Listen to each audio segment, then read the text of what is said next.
Dari situ, terus habis itu telepon sama bosnya, dia udah sepakat. Jadi pertama mulai dari situ. Jadi waktu yang kopi dari uang itu adalah by product dari usaha yang kita lakukan. Jadi hitungan itu pembeli yang beli tubruk itu ya tahu ampas kopinya pada akhirnya nanti kembali ke kebun. Idealnya iya. Idealnya iya. Idealnya iya. Dan sedangkan di barista dari Amsterdam sendiri ini udah berapa regenerasi? Kita tuh cukup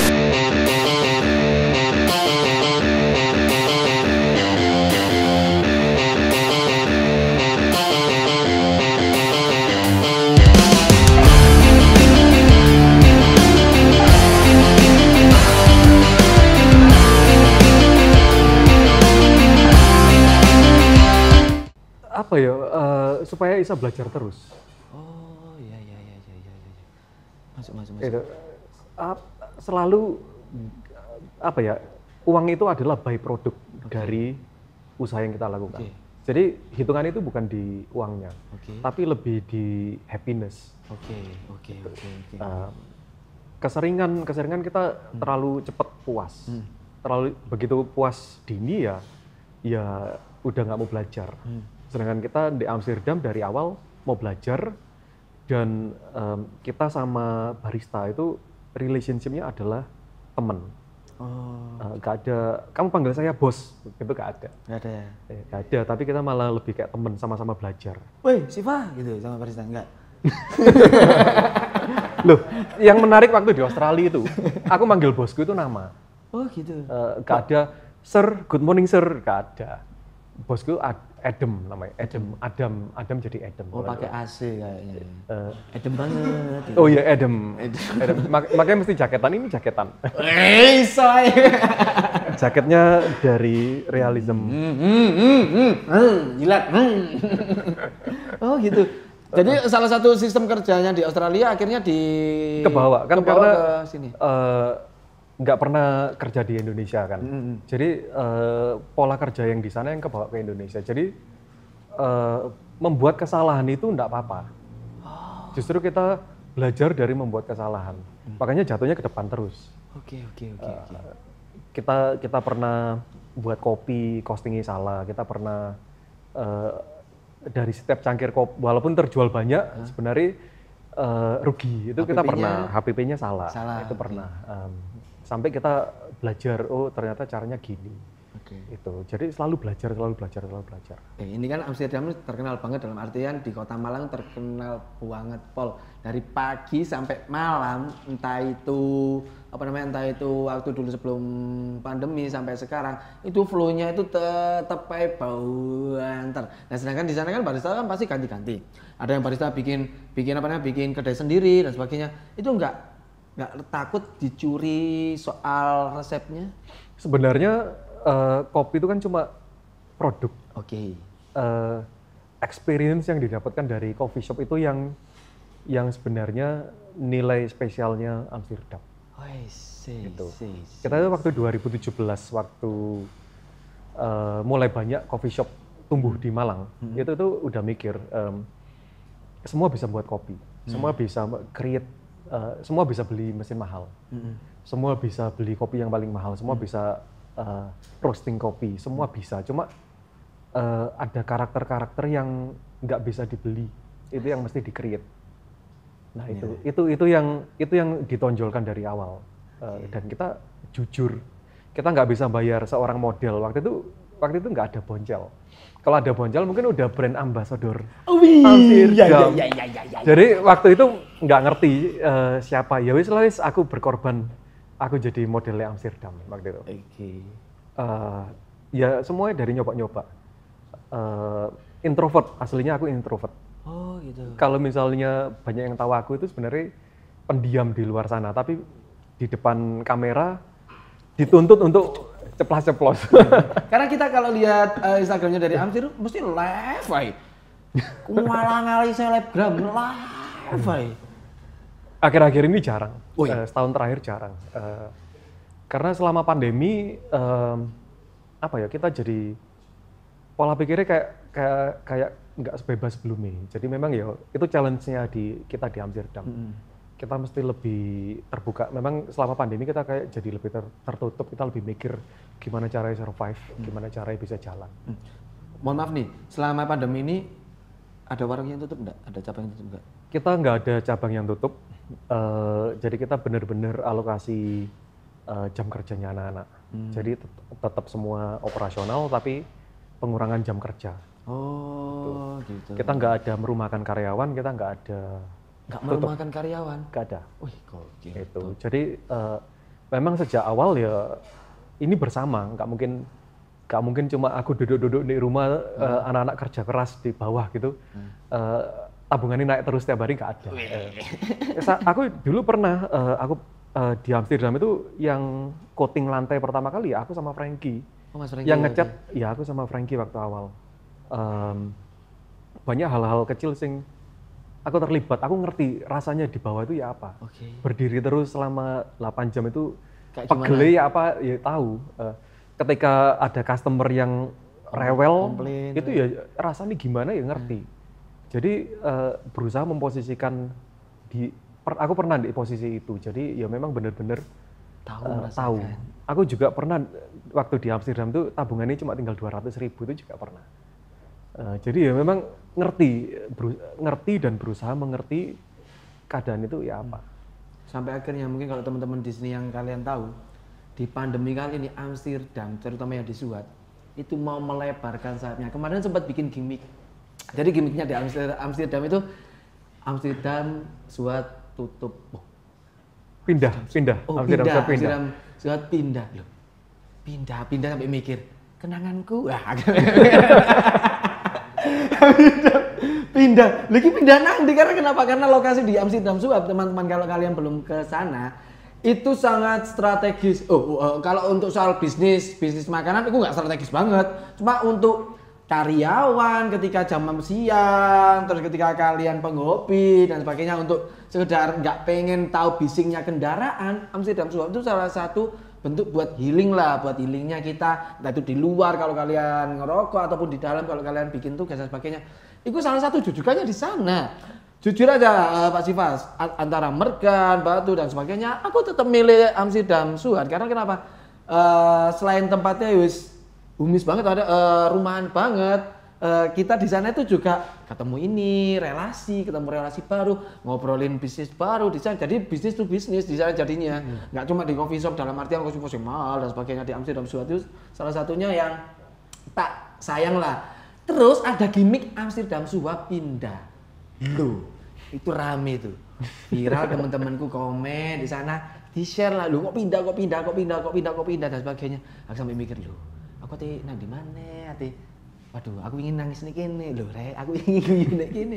Rek masa pindah. Lah kok ternyata ruko sampingnya 2 ruko itu dibeli. Cuma pindah geser tok nang tonggo, ya Allah, itu pandemi.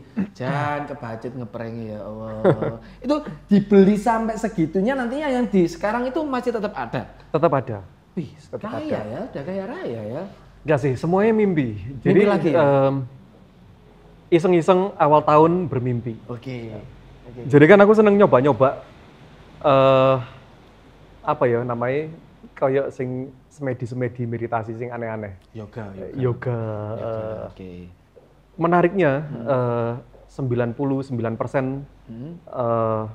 CEO di Amerika, top 50 perusahaan di Amerika itu 90%-nya itu mereka tuh meditasi, yoga, lebih banyak meluangkan waktu sendiri merenung. Nah, kemarin nyoba, jadi nyari di YouTube ada satu video yang ngajari meditasi.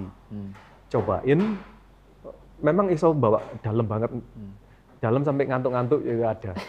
Nah, waktu itu disuruh bermimpi, mimpimu apa sih? Nah, gak tahu kenapa waktu itu mimpinya tuh, kalau mau ngembangin Amsterdam kemana ya? Mikirnya itu. Terus muncul ide, kenapa gak dikembangin ke samping aja? Oh iya ya, mikirnya itu. Nah, background story-nya sebelum itu, kita tuh setiap kali, buat yang sering di Amsterdam, yang di luar itu selalu pasti tahu kalau duduk di outdoor itu, kalau misalnya ada pick-up-nya sebelah mau masuk, kita mesti geser. Pinggir dulu. Ya, dan sering terganggu dari situ. Dan setiap kali kita nanya ke sebelah, gak ada rencana disewakan Pak, dijual Pak. Gitu. Berarti tips gak ada, kita gak pernah, kita gak mau jual, bosku sugih. Mereka ngomong gitulah. Bermimpi, jadi awal tahun ini kita bermimpi. Kita bermimpi, kayak feelingku enak, aku ngomongnya gitu. Feelingku enak abis selesai bermimpi. Feng Shui-nya tepat. Feng Shui tepat. Timingnya universe itu berkolaborasi untuk menjadikan itu muncul, manifestasi. Asik. Nah waktu itu nggak sampai sebulan, itu orang sebelah itu nawarin, sebelah ini mau disewakan, tertarik kah? Langsung, tertarik aku, nggak ngerti duitnya di mana, nggak ngerti. Jadi pokoknya tertarik dulu. Tertarik, dan aku langsung dalam hati mikir, waduh aku barusan bermimpi, kok muncul ya? Nah, itu dari situ. Terus habis itu telepon sama bosnya, dia udah sepakat harga sewa. Terus habis itu iseng-iseng tak tanyain, Bu, aku cuma pengen nanya, semoga gak keberatan jawab, dijual nggak? Sebentar tak tanyakan suami saya, ibunya ngomong gitu. 5 menit kemudian ibunya ngomong, dijual, yuk ketemuan yuk. Aku, uangnya gak ada, ya apa gitu.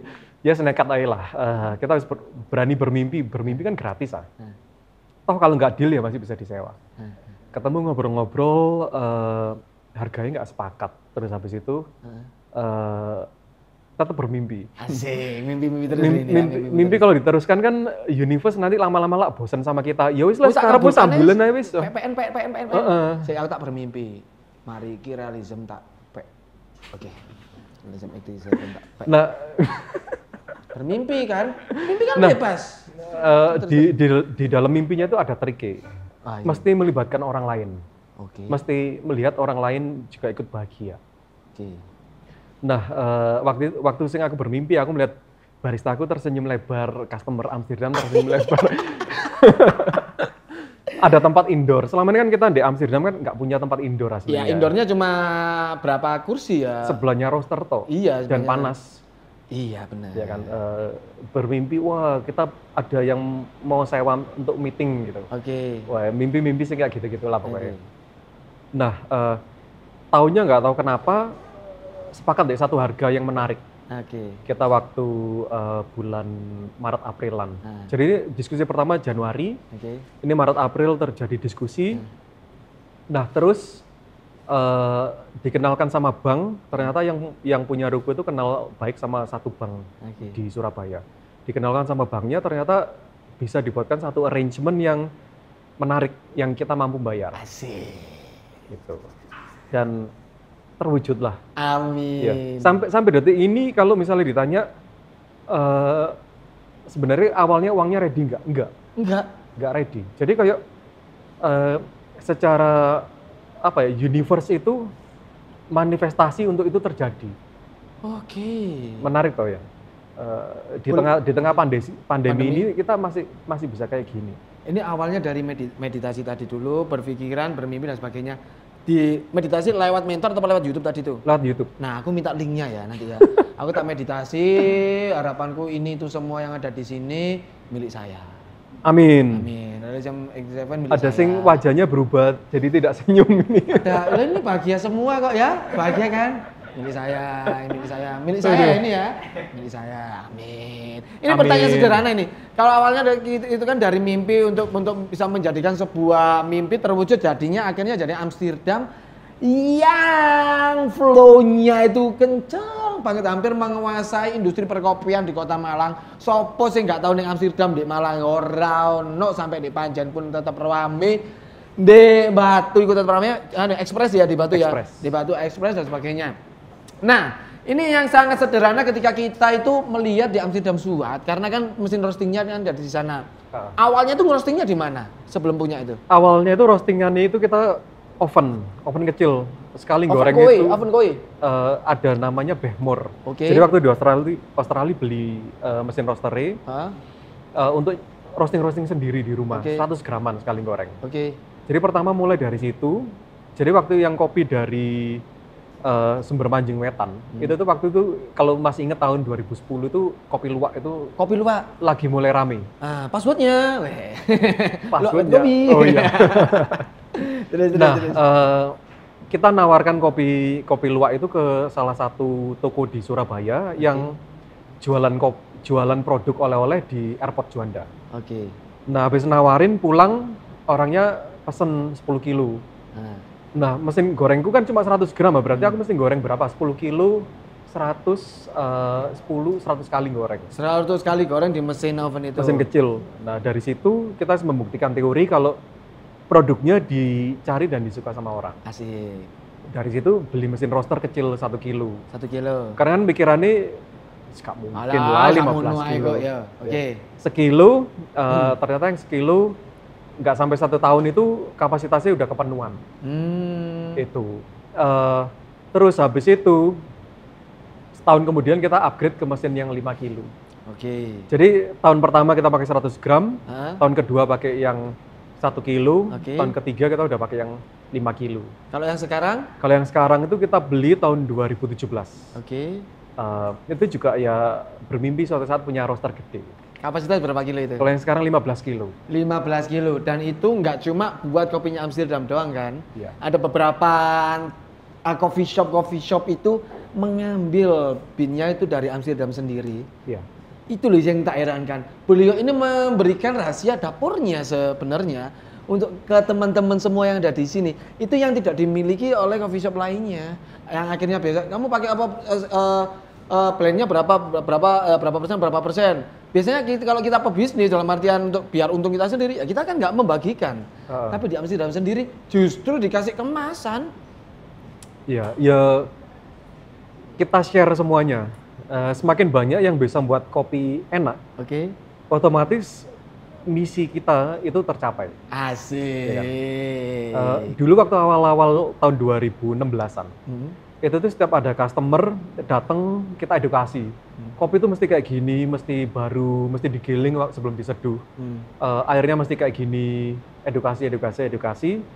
Sekarang dengan banyaknya coffee shop yang memang mengerti menyeduh kopi yang enak gimana, edukasi terjadi di coffee shop mereka. Jadi orang yang datang otomatis udah tahu.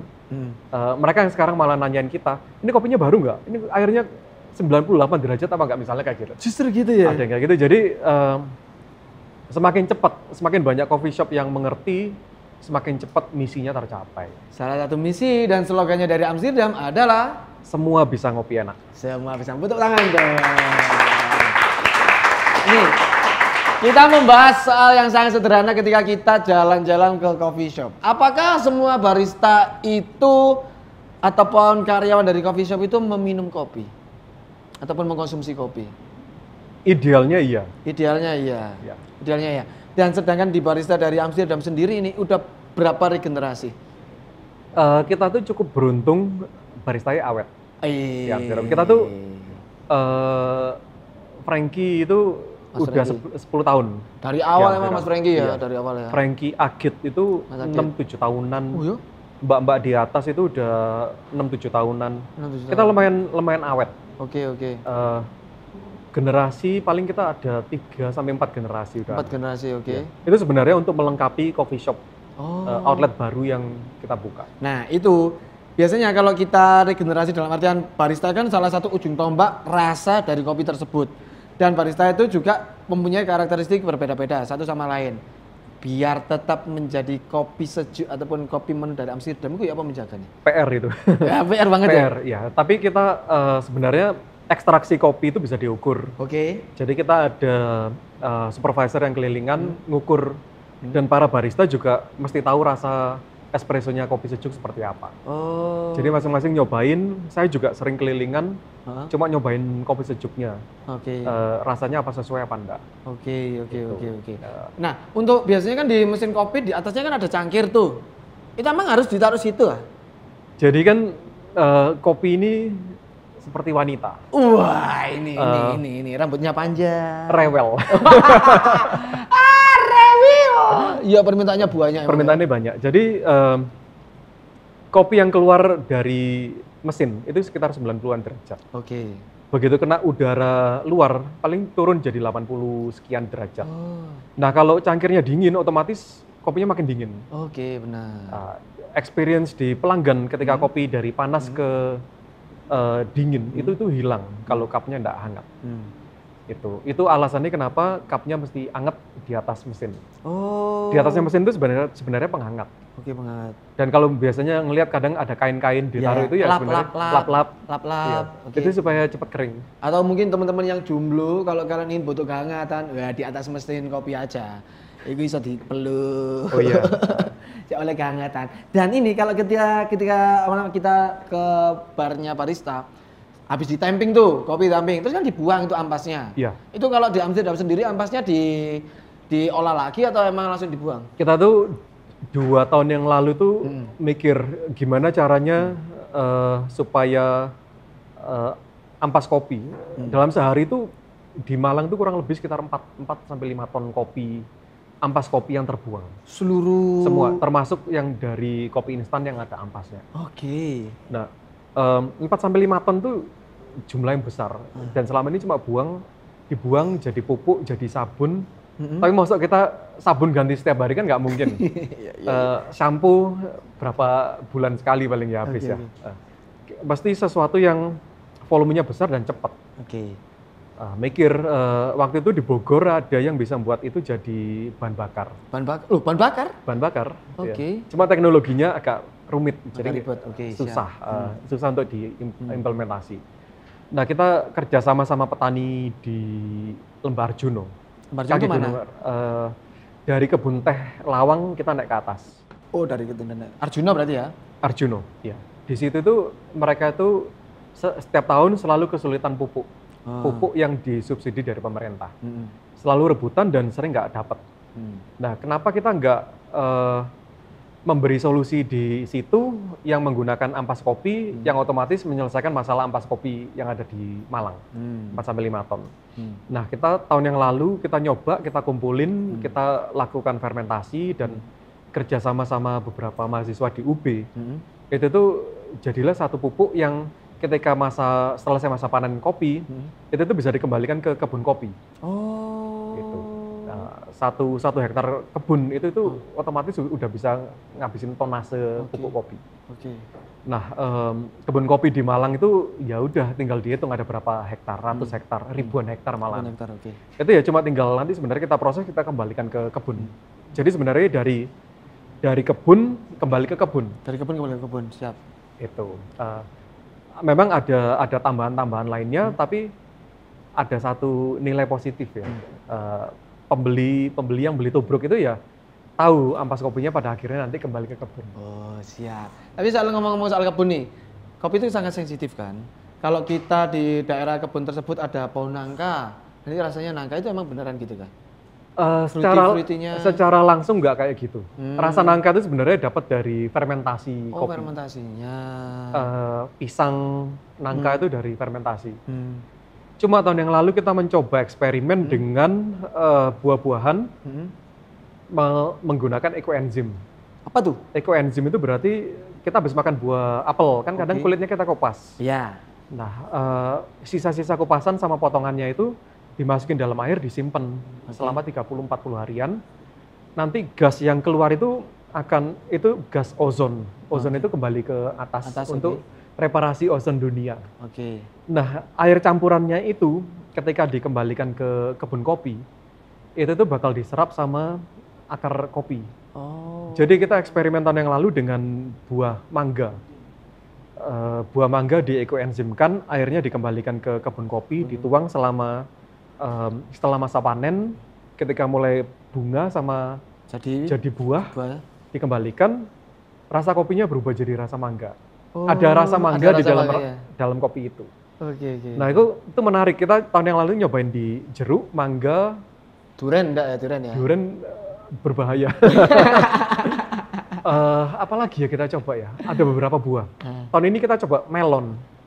Melon tuh bener-bener keluar di kopinya.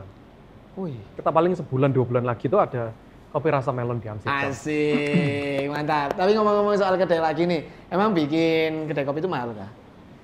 Bisa, kita mulai Amsterdam tanpa modal mesin. Tanpa modal mesin. Tanpa modal mesin, tanpa apa-apa. Sebenarnya kalau kita secara nominal kira-kira untuk kalau secara nominal sebenarnya jualan kopi tubruk aja udah bisa jadi coffee shop. Selama dia mempunyai karakter dan cerita yang menarik. Asik. Jadi kita juga menjual cerita, kita menjual istilahnya itu karakteristik dari produk kita dan sebagainya. Sedangkan di Amsterdam sendiri dengan singkatannya dari Amsterdam sendiri itu yang mayoritas itu Malang Raya ya kan. Apakah di Amsterdam menjual produk dari luar Malang? Kita juga jual. Apa tuh? Ada apa aja tuh? Kita dari Sumatera sampai dari Aceh sampai Papua. Kita ada semua. Wih. Kalau pas lagi lengkap kita ada 17 jenis kopian, 17 sampai 20-an. Wih. Tapi kalau kita ini umpamanya Aceh Gayo nih, Aceh Gayo itu emang adanya di Aceh. Kalau kita iya sih namanya Aceh Gayo ya, iya. di Aceh. Kalau kita mencoba untuk mengembangkan di Malang sendiri itu ada nggak sih yang struktur tanahnya sama kayak di sana? Rasanya beda. Rasanya tetap beda ya? Rasanya beda. Balik lagi ke lingkungan ya? Iya, jadi varietas kopi itu banyak banget. Cuma kebanyakan yang ada di Sumatera itu juga ada di Jawa. Oke. Tapi menariknya kenapa kopi yang di Jawa sama Sumatera itu rasanya bisa beda. Oke. Bahkan kebun sebelahan itu rasanya bisa beda. Sensitif banget. Jadi dia memang benar-benar unik. Makanya ada yang namanya single origin. Single origin. Single origin itu sebenarnya detail sampai ke petaninya, sampai ke kebunnya seperti apa. Gitu. Oh gitu, masuk. Dan nantinya kita juga mungkin buat teman-teman yang ada di sini, kita juga akan membuat challenge. Jadi saya sudah punya beberapa produk dari Amsterdam sendiri, dan produk tersebut ini nantinya akan kita challenge-kan ke teman-teman yang ada di sini, langsung dijuri oleh beliau. Ini produk apa dengan dari aroma, ini produk apa dari rasa. Yang nantinya teman-teman di sini aku akan kerjasama sama teman-teman dari kru dari Realism 87. Jadi terima kasih mungkin buat Pak Siva. Nantinya kita bakal ngobrol lagi mungkin di next episode karena banyak banget ilmu yang beliau sampaikan ke teman-teman dari sini dan ini itu emang nggak cukup kalau emang waktunya segini karena beliau ini adalah orang yang sangat sibuk banget. Beliau juga bakalan mau istilahnya apa ya? Bikin cabang-cabang di luar lainnya sana. Amin dengan mimpi-mimpinya yang sangat luar biasa ini. Jadi mungkin buat teman-teman yang ada di sini jangan lupa kalian untuk mencobain produk dari Amsterdam sendiri. Kalian langsung aja menuju ke beberapa kedainya. Ada di mana Pak Siva? Soekarno-Hatta Indah, Mergan, Joyo Agung, Kepanjen, dan di Batu. Dan nantinya mungkin beberapa bulan lagi ada di Surabaya, Makassar, Kalimantan, Jakarta, nantinya bahkan di Australia di tempatnya dulu waktu ngekos, di garasinya dibikin Amsterdam Road to Australia, kan siapa tahu. Amin. Namanya juga mimpi, iya. Sama seperti mimpiku. Semoga Realism 87 ini ke saya. Amin. Amin ya. Amin. Amin kan. Lu teman-teman di sini senyum-senyum kok. Berarti bahagia. Siap. Ya nanti kita juga bakalan challenge bareng Pak Siva Raja juga yang nantinya akan memberikan sedikit tips dan trik cara menyeduh kopinya gimana kok selalu gitu, nanti kita akan tanya dan bareng teman-teman kru yang ada di sini. Jadi mungkin terima kasih juga buat teman-teman yang nonton di rumah, jangan lupa buat di like, share, komen dan juga follow Instagramnya di mana kalau Amsterdam? Amsterdam Coffee. Amsterdam Coffee dan YouTube-nya di mana? YouTube-nya Siva Raja. Waduh, siap. Yang nanti juga bakalan bikin konten di sana, jangan lupa di subscribe YouTube-nya beliau. Subscribe ya. Nah. Tentunya buat teman-teman di sini jangan lupa buat di follow Instagram dari Realism 87, subscribe juga YouTube-nya dari Realism 87. Terima kasih banyak, jangan lupa buat kalian untuk Mas minggu depan iki dong, Mas minggu depan iki dong, Mas minggu depan iki dong, biar kita tetap berinteraksi, biar informasi yang kita berikan ke kalian biar nggak sia-sia. Terima kasih banyak, jangan lupa buat di share, like, komen dan juga subscribe YouTube dari Siva Raja dan juga Realism 87. Terima kasih banyak dan assalamualaikum warahmatullahi wabarakatuh.